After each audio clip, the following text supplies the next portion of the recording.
What's up, ladies and gentlemen, and welcome to this POV review by Autobahn. My name is Max, and today we are taking a look at the all-new S63 e-Performance. This is the latest executive beast by AMG. Today I'm going to show you around it. We're going to talk a bit about the new drivetrain, about the interior, and then we'll take it for a drive towards the Autobahn for an Autobahn blast.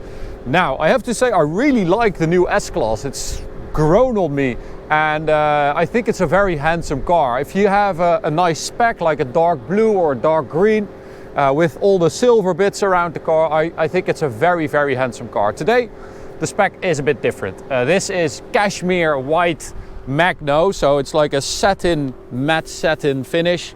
Not really my style, especially combined with all the black stuff around the car. I know that this is something that some people really like, but it's not really my thing. But I still think it's a handsome car. It's a really good looking thing. I like the sleek headlight design, the big grille, the big air intakes for the S63.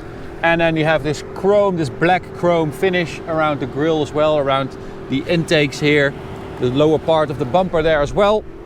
And then you get an Autobahn logo on the bonnet for the S63 as opposed to a star on the regular S-Class. So it's a very imposing front end, this.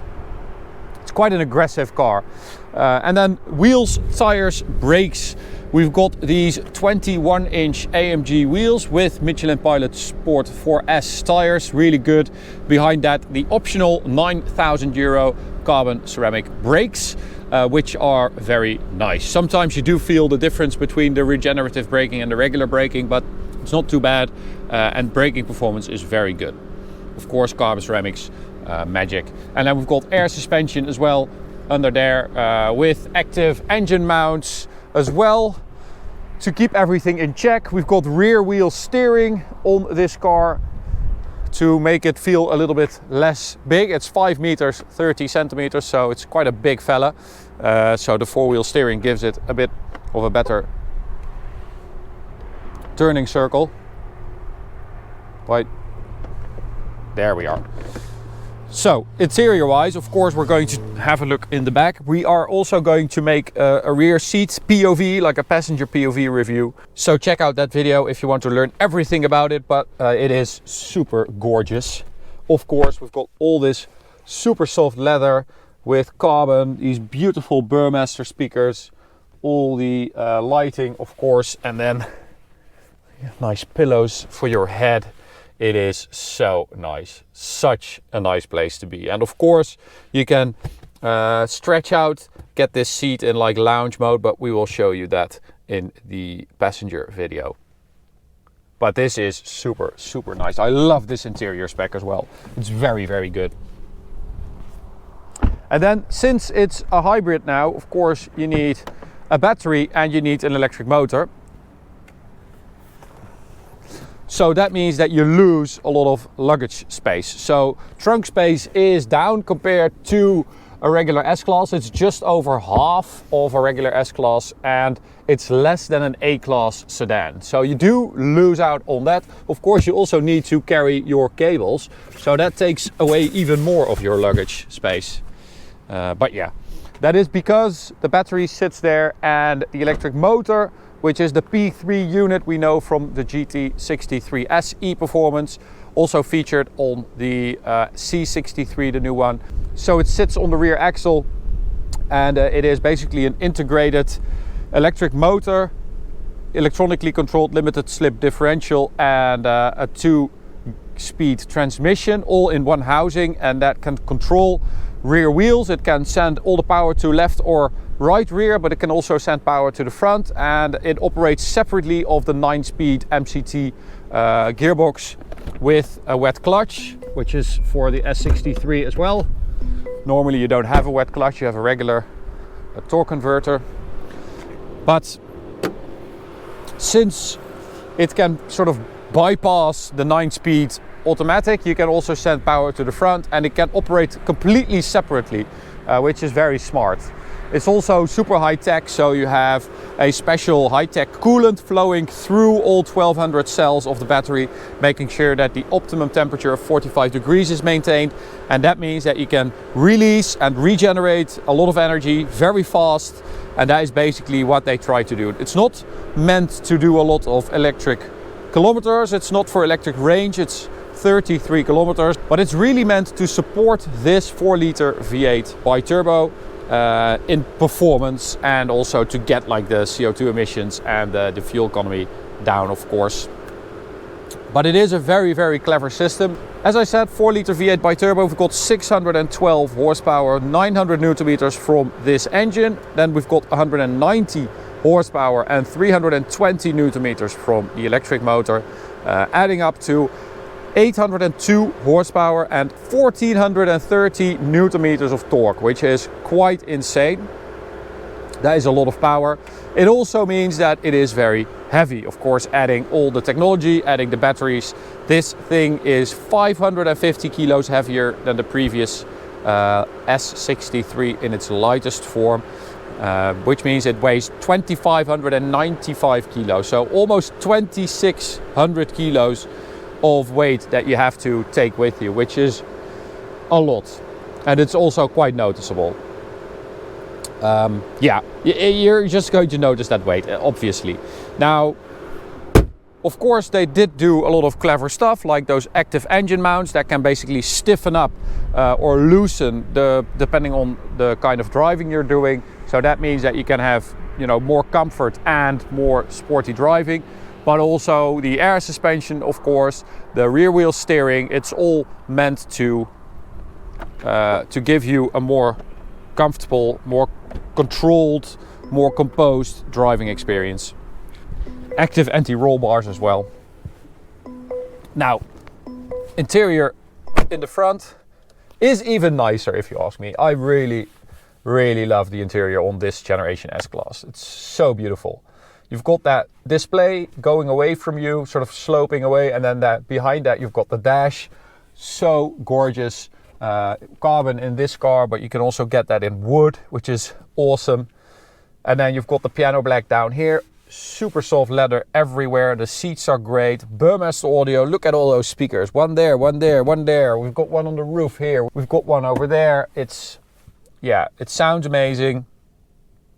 It is a beautiful car. I really, really love it. So if we start it up, it starts up in comfort mode, but it does so in electric mode. You also have a belt-driven starter generator integrated into the 400 volt system. And then if we switch to Sport Plus, you can hear the engine firing up. And then if we go to neutral, you do have a bit of V8 sound. The only issue is that there's also sound coming through the speakers. So if I go to this button, the shortcut for the fake sound, I turn that off.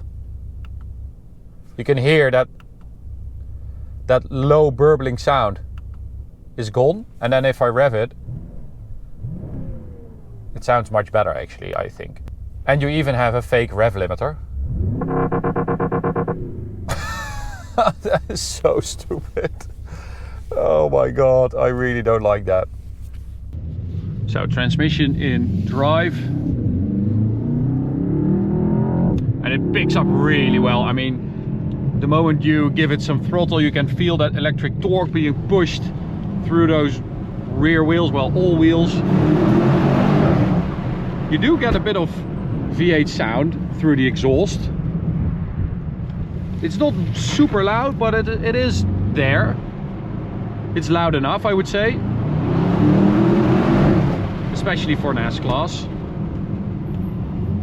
Now, one thing I don't really like about driving it is that the front axle feels so soft. I feel like they had to like soften up everything to be able to cope with the weight and to control the weight, but it means that the front just moves around so much. Also, when you give it some throttle, you can see the front raising up so much, and that's because it's so soft. I'm in Sport Plus right now. I mean, if I go to comfort, it will be even worse. Let's give that a go.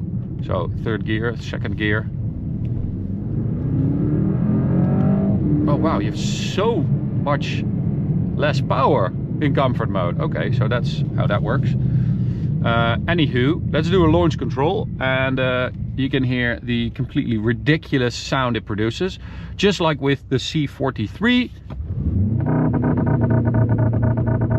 What is that? I feel like I'm in a race game from 1999.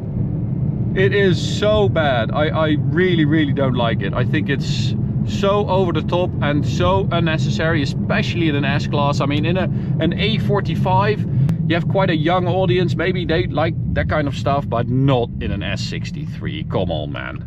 That's not really how that works. So, fake sound off. Launch control. That's better.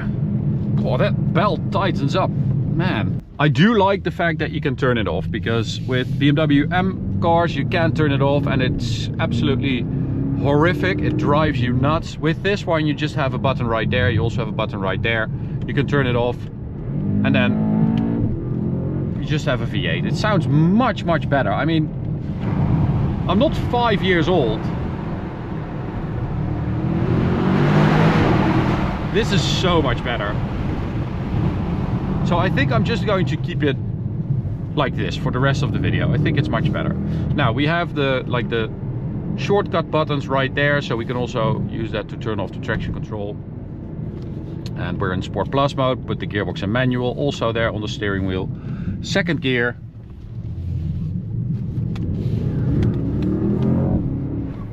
It will step out a little bit, but you can turn off the front axle like you can with an E63 or a C63. So you always have that 4MATIC system working. You can feel the front wheels pulling you out immediately. It's not really letting you do big skids, unfortunately. Which is a shame. It kind of, you know, that's kind of what AMG is all about, right? Just tire smoke and big slides. But yeah, you can't do it anymore.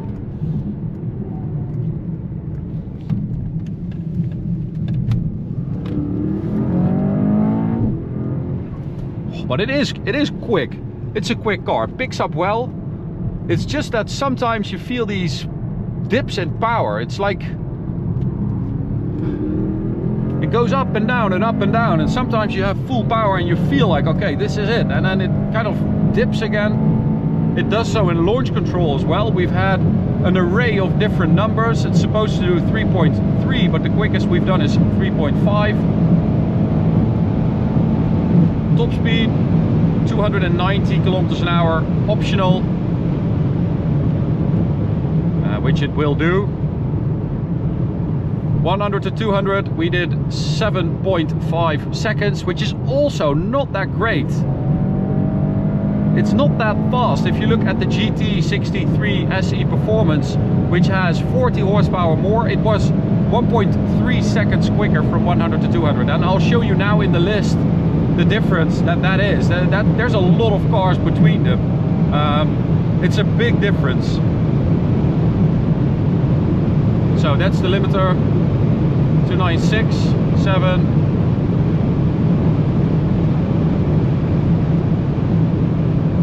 And that's a hard limiter. It can go so much faster. It's very powerful. But of course, the good thing about this is that AMG does offer a full-blown AMG car on this platform. They offer a limousine with, you know, crazy power, big V8. BMW and Audi don't really do that. They've never built an Audi RS8, or BMW has never built an M7. They did the M760 Li, of course, with the V12, which was quite good, but very good. But you can't get that anymore. AMG is still offering it, so that is a big win.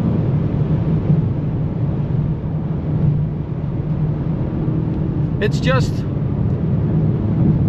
I don't know, it's not really convincing me. It feels a lot less exciting, a lot less explosive if you compare it to that GT63 SE Performance.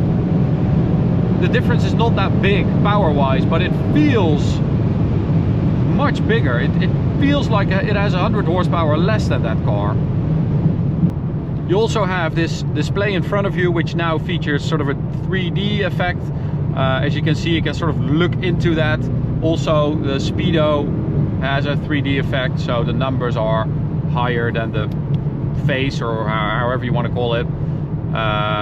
It is very gimmicky. There's a lot going on. There's a lot going on here with the fire and stuff like that. Again, I'm not 6. There's a lot going on there. There's a massive head-up display. I don't know if you can see that bin here. You can fit, I think, a week's worth of food in there, because that display is so big. You can turn everything down a notch, so you have like a simple minimalistic view, and that's what I think I would go for, because this is all very, very intense. It's in your face. And it doesn't really, I think it doesn't really fit the car, because the new S-Class itself is quite conservative. The styling, the interior is really like Art Deco almost, and yeah, it would be nice if you can sort of tone everything down, relax, don't have all the screens screaming numbers and colors and fire at you at all times. Yeah, but I love this interior, don't get me wrong. I think it's very, very good. So it does convince, you know, speed-wise. It is, we're comparing it to a car that's even faster. I mean, you're kind of working with very small margins here. So it is half a second quicker than the last S65 with the V12 BiTurbo engine from 100 to 200, which is amazing, and that means that it is the fastest S-Class they ever built. It is hella powerful, it is super luxurious, it is super comfortable. It is an amazing car. This generation S-Class really represents everything that I don't like about the 7 Series. This car does everything right. Again, it's quite conservative in its approach, and I think that's why I like it so much. It's a much better car than the 7 Series. It just ticks all the boxes. It hits all the right spots. They built this full-blown AMG version, while BMW really doesn't do that anymore, and I think it's a better looking car. I think the interior is better, it drives better. Yeah, they really knocked it out of the park with this generation S-Class. So yeah, there you have it. That's the review for this S63 e-Performance. Hope you enjoyed it. You can subscribe by clicking the big button in the middle. You can also check out this video on the right or this playlist on the left. See you at the next one. Bye.